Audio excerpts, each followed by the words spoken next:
WJBF.com and save $1,000 off your complete bathroom remodel. Parks Pharmacy has been your hometown pharmacy since 1961, serving the residents of North Augusta for over 60 years. At Parks Pharmacy, you get personal service. Everyone knows your name when you walk in, and new customers are always welcome. From the Parks family to your family, Merry Christmas and Happy New Year. Parks Pharmacy proudly sponsors Sounds of the Season, airing this Christmas on News 12 and 26. When you download the 1226 First Alert weather app, you've got access to the best local and most trusted weather team just a click away. Live radar, First Alert forecast, and more. Whether your skies are sunny or severe, you'll be ready with the free 1226 First Alert weather app. What's the big secret insurance companies?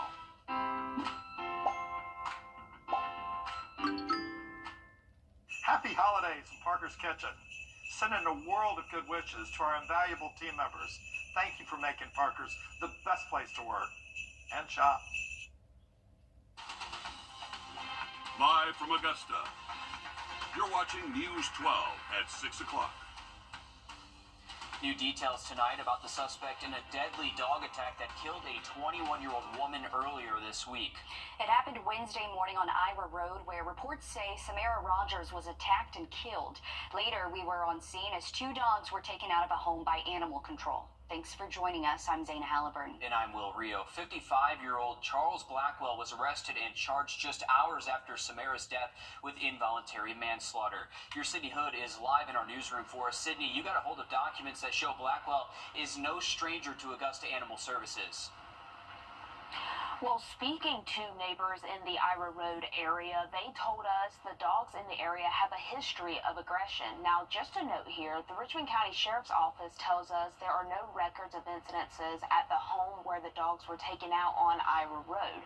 But we asked Animal Services for any reports with Charles Blackwell listed as the owner, and we got a paper trail going back to more than a decade ago. Some of these reports have a different location, but the common theme here is Blackwell's name listed as the owner responsible here. Now, the most recent case taking place just within the last year. This report says a man was jogging when 4 dogs attacked him and then 2 bit him. 1 dog was taken away by animal control along with 1 other dog, and 7 puppies were surrendered. In 2020, another bite case, this one involving a 12-year-old. Now, in this report from 2019, which also lists Charles Blackwell as an owner, it involves a dog biting someone at a Family Dollar. The report says, quote, Mr. Blackwell, who I remembered dealing with last year, this time with a specific dog named Gator, bit a person just last year. The report says this is the 3rd known bite case involving this dog named Gator. It'll be our recommendation to have the dog euthanized. We also have a 2018 report with Gator listed as the dog and Blackwell as the owner. The report says the dog bit a man on the leg, but that person did not pursue charges.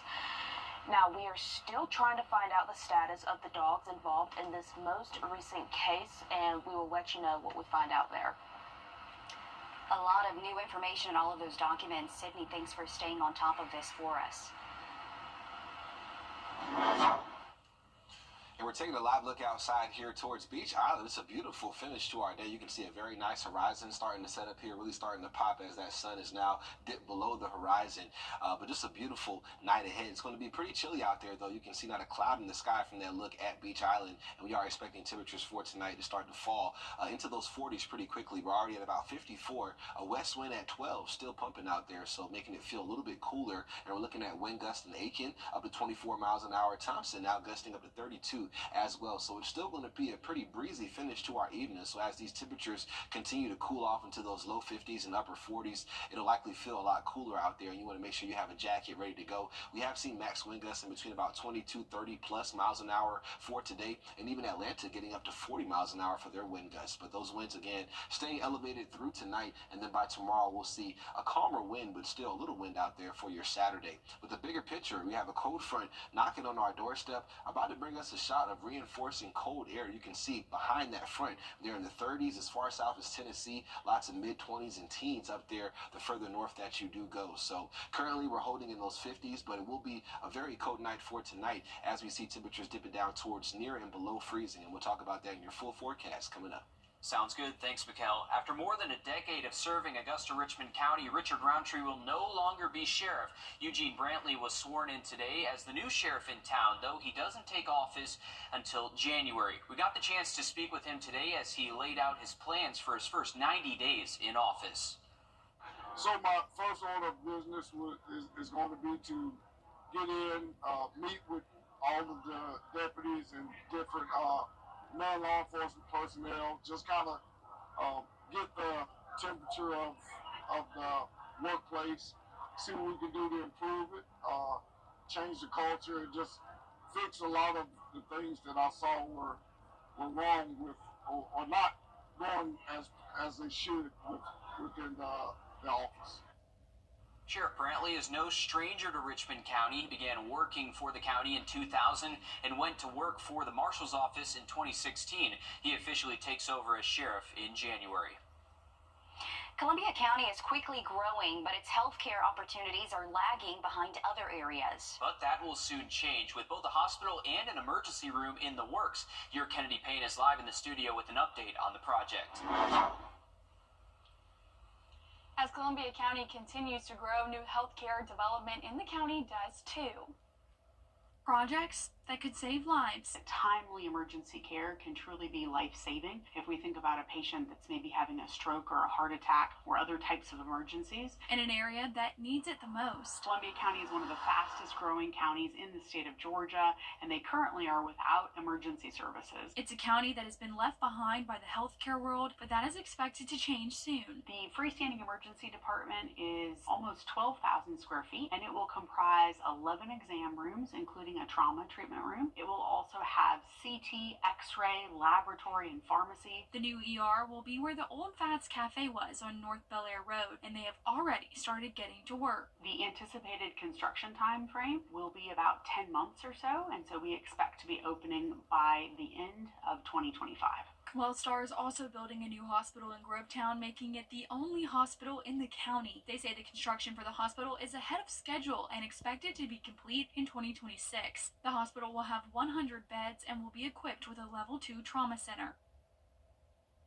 And not only are these projects bringing in new healthcare opportunities, they're also bringing in new jobs. Now, jobs haven't been posted yet for either facility, but Doctors Hospital says if you are interested in a job now or in the future, you can visit their career page, and we'll have that link on our website at WRDW.com. Certainly good news for a lot of people in Columbia County. That'll help shorten the commute when you do have to go to the hospital or an ER. So it's going to be nice to see it all come together. It's a great resource and really adding to the growth out there in Columbia County, too. Well, it's been nearly 3 months since Hurricane Helene hit our area, and the debris cleanup crews are about to take a much-needed holiday break. In Augusta, work will be paused from the 22nd through January 2nd. In Columbia County, officials say they've collected 39,000 loads of debris, equaling more than 2 million cubic yards of debris. To better visualize that, a cubic yard is about the size of a washing machine. And we know they've been working hard out there. And North Augusta's mayor and city leadership has an early Christmas present for you. The Greenway is back open entirely after Hurricane Helene debris shut it down. The Greenway wasn't expected to be back open until January, so this is great news out there. We should have some good weather if people want to get out there and jog early in the morning. I'm sure it's going to be busy, but at the same time, dress warm. It's been almost 3 months since Helene hit the community, and the Community Foundation for the CSRA is stepping up in the community again. Since the storm, the foundation has given more than $2.8 million to nonprofits working to help. They say the giving won't stop there. In taking community donations and using them to spread Christmas cheer, today the Augusta Fire Department delivered toys to families as part of their initiative to make sure every child has a gift under the tree this holiday season. After Helene, we're told it was especially important for volunteers and donors to step up. From the moment Hurricane Helene struck our community, we all joined hands to say, what can we do? In the instances that families are not able to provide in this instance, not able to provide toys and gifts during this time, someone seeing that there may be a need somewhere and wanted to give those donations to us. And it means a lot for us to be a part of it, for us to be on the receiving end to say, yes, we will take those donations and ensure that they get into the hands of those that are in need. Those community partnerships are so important. We're told enough gifts were donated and handed out to benefit 50 to 60 families. Still ahead, making a change by mentoring the next generation of young women. We're showing you how Precious Pearls Mentoring is making that happen. And it's the first day of winter tomorrow, the winter solstice, and we're talking about a cool down just in time. We'll look at that coming up next. Time and Temp, brought to you by your First Alert weather team. For free. Happening now, the Burke County Community Christmas Carnival is underway at the Burke County Recreation Department. There are crafts, food, family games, and more, including a chance to meet and take a picture with Santa.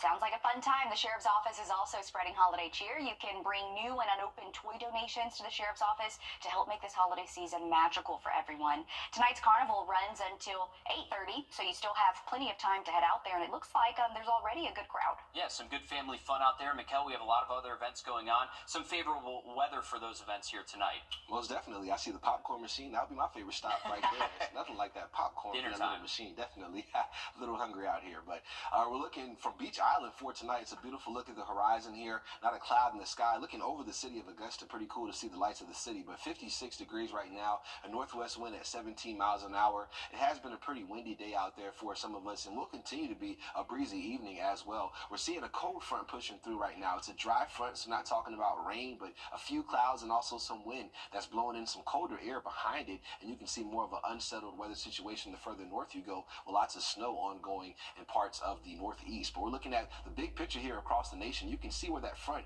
is just carving out a path with lots of cold air behind it. As far south as Nashville, they're in the mid-30s, and check out Minnesota at negative temperatures right now. So not looking at temperatures getting that cold for us, but we are going to see 40s by Sunday for highs, which is pretty below average for this time of year. We're looking at current temperatures hitting the upper 40s in Washington right now. Elsewhere, we're in the 50s for the most part, and we'll continue to see temperatures falling through this evening into those 40s before midnight. Looking at winds right now, looking at a wind gust up to 32 in Thompson, 24 in Washington, and even gusting 24 miles an hour in Aiken. So we're going to see that wind continue to be a factor for this evening.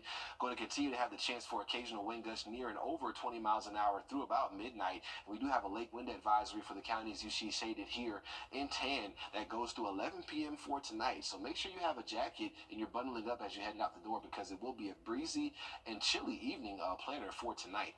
We're looking at temperatures moving towards those mid to low 40s as early as 10, 11 p.m. for tonight. And then we're going to bottom out by tomorrow morning near and below freezing in the upper 20s and low 30s. So it will be a much colder start for tomorrow. And it looks like we have some consecutive starts below freezing on the way. Your Saturday outlook is going to be chillier, looking at temperatures trying to get towards those low 50s for tomorrow. A good chunk of the day going to be spent in the 40s, but lots of sunshine out there. As we do start the first day of winter tomorrow, the winter solstice being marked by the sun. Definitely right at 4:20 a.m. The shortest amount of daylight that we'll see. Every day is 24 hours, but tomorrow we'll see just under 10 hours of daylight.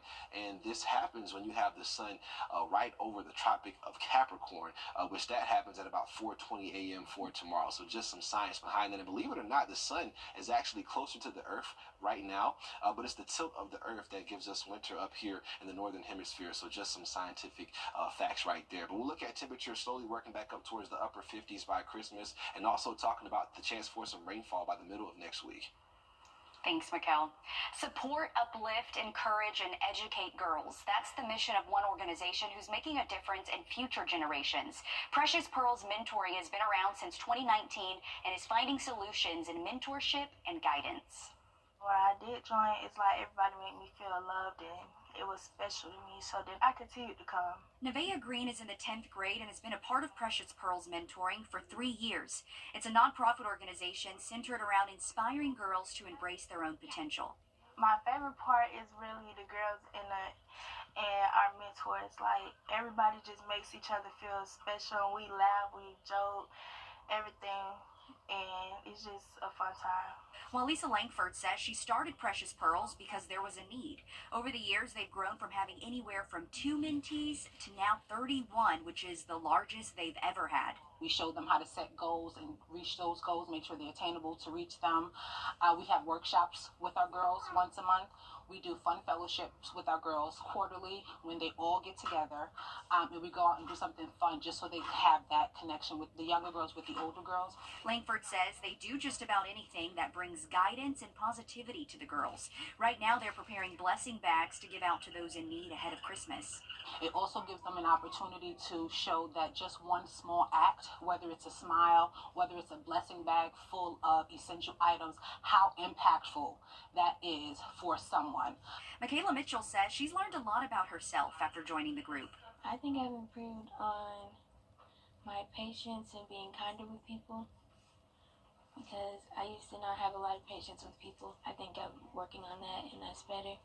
She says there's a lot of opportunities that come from being a precious pearl. They can come in and not really know about this stuff, and when they leave, they can have like a better understanding of like people that are less fortunate and how to work on yourself and work with others. These young ladies are certainly learning a lot. It's really nice to speak with them. If you or someone you know is in need, Precious Pearls will be passing out the blessing bags full of essential items along with food boxes, coats, and toys tomorrow at the JBA downtown. Starting at 10 in the morning, they do ask that kids be present to receive the coats and toys. And I love hearing from the girls that are in these organizations too, hearing the real impact that these organizations are making on their lives. It's awesome to see. Certainly, you can see it's needed, right? Because they're saying great things. While Lisa tells me as they head into the new year, they hope to be able to own their own building one day as they keep expanding in the number of girls they're mentoring. So if you want more information or would like to support them in any way, you can head to our website where we have that information. Good to see them continuing to grow as well. Keep supporting them. But coming up next in sports, South Carolina Coaches Association has released this year's All-State team. Melissa Lyons will break it down by class coming up next. First Alert Radar, powered by Jim Hudson Automotive Group. In a world where you and your family a very happy holiday season. Paul Barrett Attorneys proudly sponsors Sounds of the Season, airing this Christmas on News 12 and 26. A new bill would allow thousands of workers across South Carolina to spend more time with their families when they welcome a new child. State House reporter Mary Green has the details. Just over 2 years ago, paid family leave for state employees went into effect across South Carolina, and it was expanded not long after that to also include public school teachers. Now, some here at the State House want to see this offering expanded once again. These are just crucial, integral times of a family bonding, and it's something that we want to encourage. Representative Beth Bernstein is the lead sponsor of a bill with a list of bipartisan co-sponsors to expand South Carolina's paid parental leave. Nobody should have to choose between their paycheck and their health, and every week that you have access to paid parental leave improves outcomes for both the parent and the child. Right now, state employees and public school teachers who give birth to a child can take up to 6 weeks of paid leave within a year of the child's birth. This bill would double that time to 12 weeks. Non-birthing parents, including parents who adopt and foster, can now take up to 2 weeks, but that would increase to 4 weeks. Bernstein is optimistic about this extension's prospects because that 12-week offering has already had enough support once before to pass in the state's House of Representatives before hitting some roadblocks in the Senate. It's just good policy to have as a state. I think when your employees are happy, they're more productive. More than 1,700 state employees have tapped into paid parental leave since it first became available about 2 years ago, according to the South Carolina Department of Administration. The Women's Rights and Empowerment Network says the benefits of paid family leave extend beyond promoting physical and mental recovery after giving birth. We're also in a childcare crisis. Most children actually aren't accepted into a childcare facility until they're reaching a certain age, specifically if they've got their vaccinations. So a new parent cannot go back to work and have their newborn go nowhere, and there's no childcare facility for them to go. Lawmakers will be able to take up this bill and others when they begin a new legislative session here next month. Reporting from the State House, I'm Mary Green. In a competitive job market, supporters of paid family leave say the state expanding its offering could encourage more employers in the private sector to offer the same benefits to attract and retain workers. On your sideline. The South Carolina All-State Team Honors RL players were nominated to the South Carolina Coaches Association by their head coach, and we had quite a few athletes get the recognition. This shouldn't come as a surprise. Javon Edwards named to the overall All-State offensive team. Edwards had almost 2,500 rushing yards this season with the T-Reds. Jaquel Holman also made the list as a defensive utility guy that really excelled anywhere he was placed on the field. He had 38 total tackles this season, and we'll see him at South Carolina soon. North Augusta and Barnwell made a splash, taking 8 spots up between 4A and 2A. Quarterback Corey Tillman completed 104 passes for 1,200 yards this season, and Warhorse caller Cam Austin got the nod too after leading his team to a state title appearance. Okay, 2 offensive linemen from Bamberg Earhart, their QB and wide receiver Marcus Ken made the list. The Red Raiders offense outscored opponents 391 to 168 this season. They went undefeated in the region. Georgia Southern season has come to an end in New Orleans against Sam Houston in the New Orleans Bowl. The Eagles lost the fourth quarter battle 26-31. Southern had 5 costly turnovers, 1 3 minutes into the first quarter that resulted in points on the board. The last pick coming late in the fourth with 2 minutes on the clock. Georgia Southern returns to Statesboro 0-3 in bowl games under coach Clay Helton. Any of their failures are my failures, and I take ownership in that. I can tell you this, there's a lot of men that are hurting in there. You got 31 seniors that are just special people that chose to play this game and fight their butts off all the way down to the last play. Junior Dalen Cobb from Washington Wilkes got some time in between the hashes last night, though. The wide receiver had 1 carry for 9 yards, 2 receptions for 42 yards. It's a big night tonight, IU versus Notre Dame. We're going to find out who plays Georgia in the Sugar Bowl, too. Dun, dun, dun. Well, sorry that GSU couldn't come back with with the hardware. Shout out to Richard Rogers, too. That's his alma mater. If you're watching, Richard, we still love you, man. But we're looking at temperatures for the weekend on the colder side, and we'll talk about that when we come back for the forecast again next. Happy holidays from News 1226. I'm Art Express's BOGO event. And we're back looking at winds right now, gusting up to 28 in Aiken right now, 24 in Thompson. So we'll continue to see a breezier finish to our evening. You want to make sure you have a jacket because those winds are going to make it feel pretty chilly out there. And we're going to see temperatures before midnight in the 40s. So this late wind advisory does go until 11 p.m. for tonight. Right now, temperatures are in the 50s and upper 40s up there in Wilkes County. We'll see lows for tonight near freezing by tomorrow morning. The first day of winter coming in tomorrow below average with those 50s. We're in the 40s by Sunday, tracking some rain chances by Christmas. Okay, stay warm out there. Thanks, Mikhail. We're back live on 26 News at 7. And for News 12 at 10 and 11 o'clock. Thanks for watching.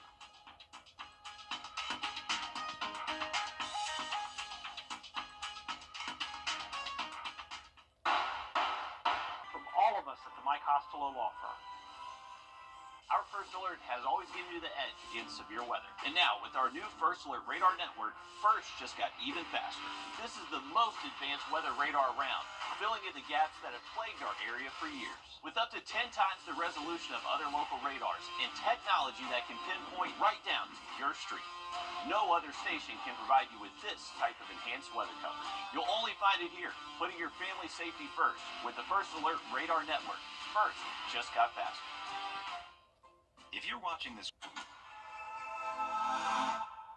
A new home is a great way to start the new year. When you're ready to buy your new home, call Hull Barrett Attorneys to handle the closing in a smooth and timely manner. Hull Barrett's team of local legal experts can also help you with estate planning, including wills, trust, and long-term goals. Call today to make an appointment. Hi, I'm attorney Sincere Stallings, and I'm wishing you and your family a very happy holiday season.